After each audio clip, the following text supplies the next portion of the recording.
Sometime after we got hit, we figured out that me and the driver were awake and conscious.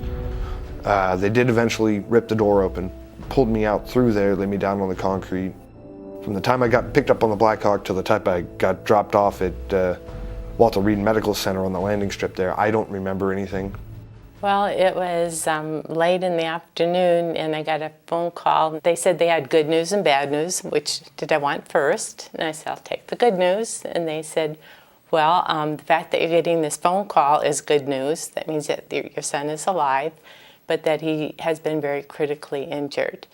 So that's what happened. Then I was sent to Walter Reed and arrived there at 1 o'clock in the morning. And David was heavily medicated, but forcing his eyes to stay open until I arrived. And his first words were, no, Mom, everything's going to be okay. I'm alive, and that's all that matters. The doctor came in. He discussed a couple different options. The fact that my foot was totally crushed. What we all thought was the best idea was to have it amputated and to just try to get out, go on, and move on. After I got out of the inpatient at Walter Reed, I went to outpatient at Walter Reed. I did my physical therapy there. We started with sit-ups, crunches, ball exercises where you balance on the ball and lift up. They had me walking around in a walker. I really had to learn how to walk again. Right now I'm still at Walter Reed. I'm living in the Malone house. I've been at Walter Reed for 2 years, so I've gotten pretty good at getting in, about, and around. In order to take a shower, I need a shower chair, so I have to transfer over to that. If I try to pack anything by the door, I have to be very careful how it gets packed because I do need a certain amount of room in a wheelchair to get by. So just getting into and out of the Malone house is sometimes a challenge.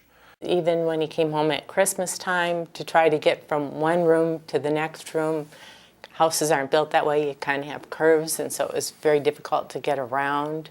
But he was very good at jumping from his wheelchair to the couch and doing that kind of stuff. But getting into the bathrooms and into the bedrooms was very difficult.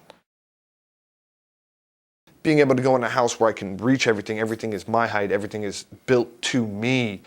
Being able to get from one room to the next without having to worry about bumping into a doorway. Being able to handle my own food, do my own laundry. The roll-in showers I'm definitely looking forward to just because I can roll in, do my business, roll out, and don't have to worry about transferring to a chair. I don't have to worry about being able to reach any of the handles or stuff like that. It's going to cut down on my time. It's going to cut down on the energy I have to use to get in and out. It's going to make my life as close to normal as it's possible for me to do. You cannot wear prosthetics like people have legs. I cannot put them on for 24 hours. I cannot wear them a full day. So yeah, 20 years down the road, I'm not going to have a problem with the house because I'll still be using everything that they built into it. 30 years down the road, 40 years down the road, same circumstances.